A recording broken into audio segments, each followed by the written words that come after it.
Well, welcome back everybody, it's Richard here. This is part 2 of the Portagram Goldring Lenco deck, and what you're looking at now is the actual screw that I had to scratch myself to pieces to get into, to undo, so I could get the turntable off. I've opened the box up now, which has been, I did that earlier today, and so the bit with the screw that I had to undo is here, just pointing to it here.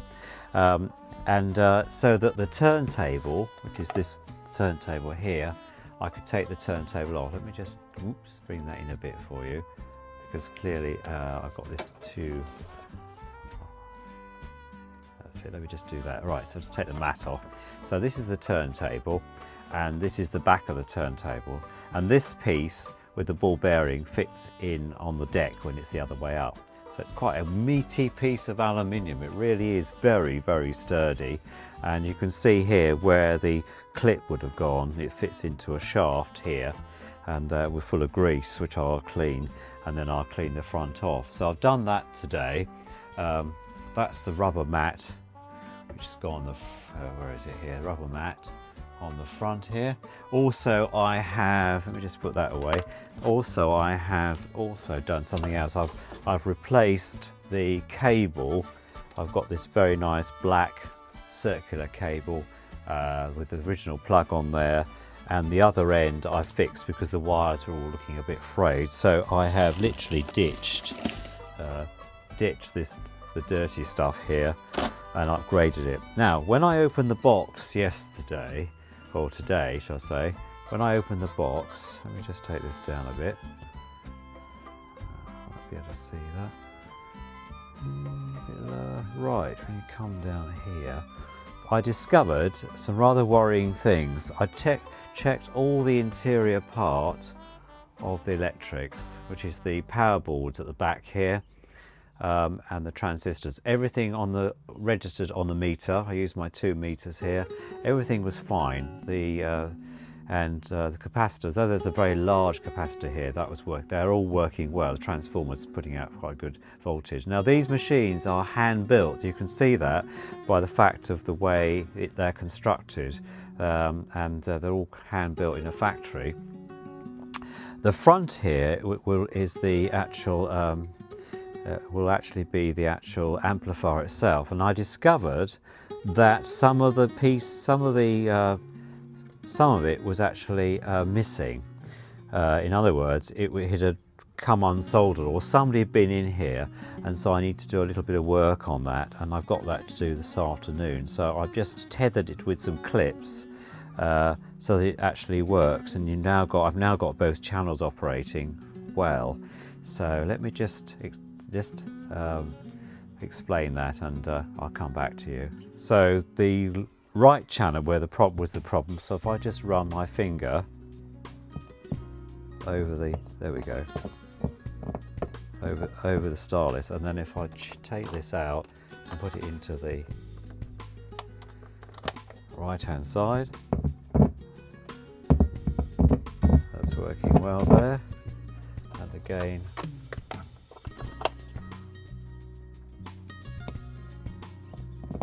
that's working well. So both sides are now working where they weren't before. So I need to do a little bit of soldering this afternoon.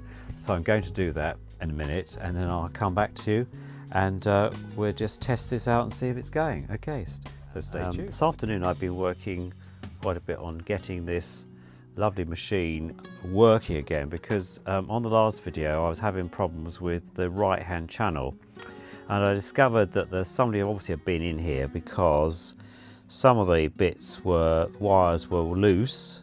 It blew both of the output speaker fuses, which are at the back here. Left channel was working, but right wasn't. So I've now managed to do I've done a few bypasses basically, and also I've reconnected the balance center tap as well, which had come loose. So that's now in place. It's now working. And so I thought I'd just demonstrate that, and I'm then going to use the hoover on here just to clean out any dust. There was loads of sort of dead bugs and that in there that I've got rid of, but I'll do it again. And then after that I'm going to then give the deck a good clean, and also re-grease it. Now, one thing I have noticed here is that these springs, where are we? There we are. These springs for this machine were actually underneath here, and then the bung, which I don't know whether you can see that. If I move the camera, there we go. Did I see that there? Yeah, there we go. It's my finger. This then sat on the top. But I have a feeling that they would be better if they were sitting this way around. This way around, not this way around. But I'd be interested to know what you think, because that's the way they were before. They were sort of that way around, fitted here, and then there was a screw, one of these little screws here, these acrylic type screws, or one of these, several of these, by the way, were actually inside the case. They were loose, they were rattling around there. Now, whether that caused a short, I'm not sure, but my thoughts are that these would do better to go this way up, like that, because then you get the damping from the rubber, and then you could tighten the spring up so that it would be sprung. But I don't know. I mean, whether that was done for transportation purposes, and then when it got to the shop that was sold it, they never changed them over. I'm not sure, but that's my idea anyway. I thought I might try them that way and see how it goes. So I have now just cleaned the inside of the. I'll take the camera here. I just cleaned the inside of the all the electronic stuff here, the power board at the back here, and also the amplification board. Quite a bit of dusty bits in there, nothing too much to worry about really. And I've used what I do is I use a hoover and just suck with the hoover length. If I show you, it's quite easy to do this really. Just gently with the end of this, just hoovering in there, just sweeping it up basically, and that seems to work. One thing I have noticed actually this afternoon, I'm learning quite a lot about this particular machine as I go along. There is, I don't know if you might notice this, but on the deck there is a red, can you see that one? Yeah, there is a red screw, which is an adjustment screw for the motor. It's a brushless motor. This side, it's sheared off. So clearly when somebody's been in here, that's happened as well. And the other thing I thought I'd do is just show you how the motor runs, because if I just take this here, you might be able to see. If I just, yes, if I fix the camera just there we are. What I can see, there we go, there. Right, if I put the camera there, it's a bit awkward actually, the gimbal. Do you see what I see? I think you can. Yeah. So this here, this is the idle wheel, which I spoke to you about before. If I plug this in, and then I'll show you how this runs. Now it runs against this cam here. Let me get a screwdriver. This cam here, and then on the speed is adjusted. As the speed's adjusted from here, it moves up and down. So if I just show you, that's what so if you're going down and up, so there you go up and down, and obviously it's like it's a conal type of adjustment. So the faster you go, the higher up it comes, and then it goes right down to below 33, which is quite clever there. But I was a bit intrigued to know why that screw was sheared off, that one. I don't know what's happened there. It doesn't seem to affect the motor too much, certainly hasn't affected the running of it. Also I noticed that Steve Evans, whoever he is, over here, Steve Evans, video, TV and audio repairs at Weston-super-Mare, with his phone number there. He obviously has it's been serviced by him. So if anyone knows Steve Evans, whether he's still around, interested to know what he thinks about these bits I've found. But yeah, just thought I'd update you about that. So the next thing I'm going to do is clean everything, and then I'm going to obviously put it all back together and take it from there. I'm going to grease the stuff as well. So yeah, okay, so I will be back.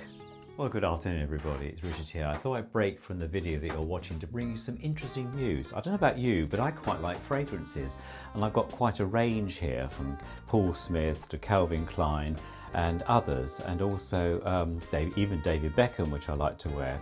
But I've also discovered another one, and I thought I'd bring that to you today, and it's by a company called Dialect. It's D-I-A-L-E-C-T. This particular one I've chosen is called Romantic Blossom, and if you use a special code that I'll give you in a second, you can get up to 20% off this particular perfume. There's 30 mils here, and it lasts and lasts and lasts. It really is a very, very nice fragrance once it warms up, and and you'll have it all day. So you need to sign up to my special code, which I've got written here, so I don't forget. It's Richard54166, and you can get 20% off.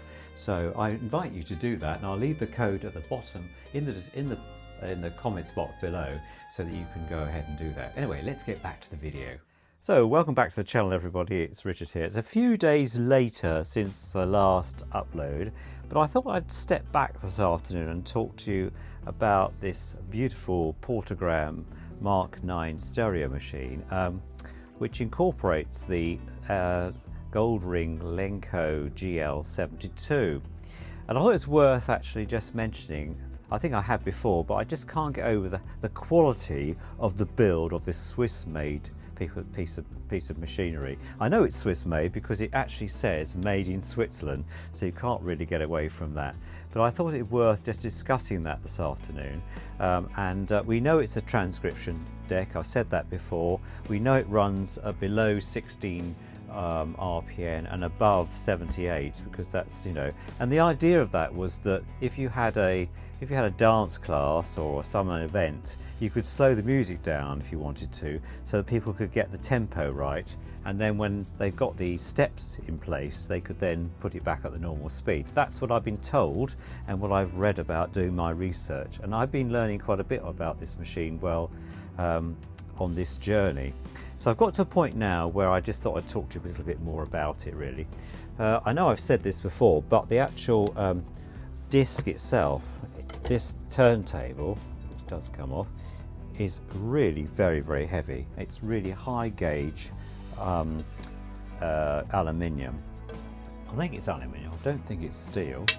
Oh, it is actually made of metal. Look, there you go, I'm using my famous magnet on this. So yes, so it is actually metal, not I thought it was aluminium at first, but it's very, very heavy. So the weight of it gives it momentum.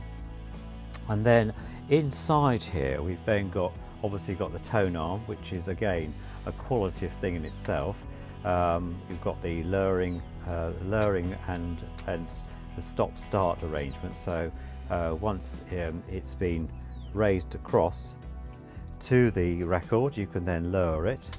There we go, it's damped, down it goes, and up it comes.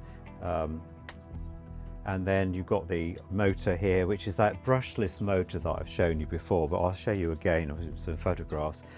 Complete silence from that. It really is very, very quiet on that basis, but the whole thing weighs, I must weigh it actually, because it must weigh in at least about 5 kgs, the whole thing, very, very heavy. On the front you've got the usual controls, so you've got volume, treble, bass and balance. And there's even an area where you can put the microphone in and speak through the speaker system, and you've got a volume control on that as well. Very much like the Mark 9 mono machine I've got in the office and music room in the main house. So it's very much similar to that. But I thought it's worth mentioning a few things before we get back to the refurbishment. So what I've done yesterday, or the day before yesterday, I've given this a good clean. I've given the mat a good clean, and so that's all ready to go. Obviously I need to grease all the underside of this, and I think we'll do that this afternoon, and I'll show you how I go about that. And then we'll do a test out. I have actually put found a starless ST17, 78 and 4533 flip over starless for this ceramic cartridge. That's on its way. I think it costs something like £7 or something, but it's worth doing that because the 78 starless, which will be a 3mm conal one, will actually sound better with my 78 records. And then the 33, 45, you don't know what the history of this cartridge is. It sounds okay from the last record I played, but you never know, so it's always best to swap them out on that basis. And then we're set it up, because what we need to do is balance this tone arm, and I've got a little weight device that I do that. So we should have between 3 and 5 ounces for this particular one. You've got like a very much like a Garrard type weight on the back here, pivoted here with this raise and fall, and then you've got some anti-skate at the side here. So that will be balanced out, and I'll show you how we do that. But yeah, just thought I'd give you a quick update. So if you're looking at the underside of the Goldring now, and if I just explain to you what we're looking at. So if you see here the mechanism, this is the controller for the speed. So for example, I think that's 33, yes, so 33 there, and then you go up to 45 and then 78 at the top, and then above 78 there. So you can see that mechanism there. And also, if I just get a pointer here, the cam wheel is there, the idle wheel is there, as I call it, which is running up and down the conal bit there, which I don't think you probably can't see that because it's in the corner. The interesting thing about this machine is this, that it doesn't actually make contact with the conal motor piece, which is incremated, I suppose, from the small area. So there's actually, when it's not in use, it's not going to be wearing. So in other words, some machines, they're constantly on against the speed motor. Garrards don't do that. They isolate that in a similar way. But of course that leads to wear, or you get a sort of memory. The wheel develops memory, so you get a thumping sound when it starts up if it's been left like that for many years in a loft or somewhere. This machine won't suffer that way. Also, because of the brushless motor, which is sprung, it is extremely quiet, and that's one thing I think this machine scores over some of the others. Garrards are very quiet machines. I never have much hum from those. Transfer through the starless from the cartridge and the record. They're pretty well damped as well, but I think this one scores a bit more. You can tell that this is really well engineered. So I'm going to just wipe off, probably use some buddies to do that, clean off some of the grease, and then after that I'm going to re-grease it lightly, just lightly grease it, and then I'll show you where I've got to and make sure everything's all ready to go, so that it will last another 70 years or 60 years, or how old it is, 40, 50 years or whatever, without giving good service as well. So yeah, so I'll get back to you when we do that in a second. What I'm doing here is I'm just cleaning, and you can see how much muck's coming off. I'm just cleaning with some switch cleaner, actually, Servicol switch cleaner, which is quite like a spirit base. I'm just going over this and just cleaning these parts here, just cleaning all the muck off here on that basis. Interesting enough, I just picked up that this area here, this bit here, when you do this, it then releases a spring which allows the damping, the starless on the arm to drop. It's quite it's got a spring base here, one here and also one in here. That's quite unique. It's not using hydraulics, it's using springs to do that, which of course will last longer than probably hydraulics will. These wires here are the wires that's a ground wire, but also we've got the left and right channels here which go down the arm, so they're quite delicate, those. Let's make sure we don't snag those at any time. But yes, so I'm just doing that now, using my favourite buddies to do that, a bit of Servicol cleaner on there. Also discovered recently that who was oh yes, I know, it's WD-40 do contact cleaner as well, which is quite good. Comes with this handy little wand here, and so you can either spray it through this, or you can do it this way, which I thought was good. And this was actually cheaper than Servasol. Got those on Amazon, good old Amazon. So on that basis. Also, thank you for everybody who commented on my cold. It is actually going. I think it's lasted must be about 4 weeks. It's a viral thing I've had, and made me feel really, really rough at times. I'd come out here and do some bits, and then all of a sudden I'd think, oh, I don't feel very well all of a sudden, and have to go back in the house and sit down. And I know others have suffered the same way. I know watching YouTube like I do, as you're doing today, a lot of my YouTube people that I watch have also suffered in the same way. So I think there must be something going around. I am actually hoping to get back. I've been working at home in the office, but not doing visits. So hopefully get back to things next week and the week after. I've got a lot of work on coming out the next month or so. So I will be whizzing around the county doing stuff there. So yes, so let's just see what we can do here. Oh yes, there's some mucky bits here. Just going to give this a clean. So I'll do the rest of it and I'll come back to you. So. Right, so a little bit more done. I've taken off the knobs from the control panel at the front here, and I've cleaned all of that. First clean, that is. I think it looks quite good. Certainly got lots of gunge off it. And I noticed that these look like they've been sort of shortened. I'm sure they have. It looks like somebody's obviously been in here. As I said before, I think they might have changed some of these. That one's quite a good post on it. That's the volume control for the microphone. The balance one slightly looks different. That looks different. These look like they could be. It might be just my imagination. Anyway, I think, let me know what you think. And then I've finished cleaning the actual surface here. I've been using I always use some of this extreme bike cleaner. It's biodegradable stuff. It doesn't damage anything. So that seems to have gone quite well. That looks a lot better. Obviously the inside, I told you about that earlier.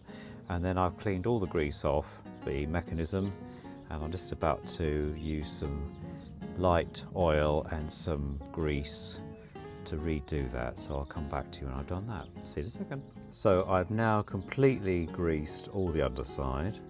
I've used some of this all-purpose grease here, and also I've got some different levels of oil. One's penetrating type oil, the other one's a 3-in-1.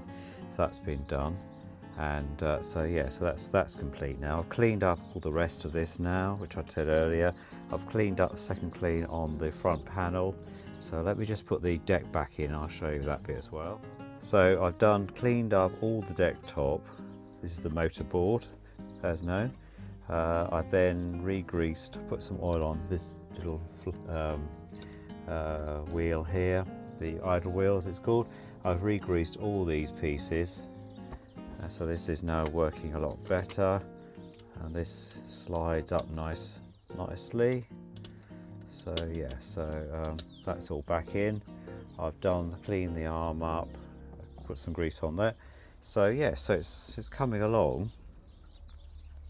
So I'll just sort the knobs out, and then I'll put those back on, and then we're almost done actually. Okay, see you shortly. So I think I'll wrap this part 2, episode 2 up here, and then when I come back, we'll finish off what's left to be done and play some music. All right, speak to you very soon. Take care.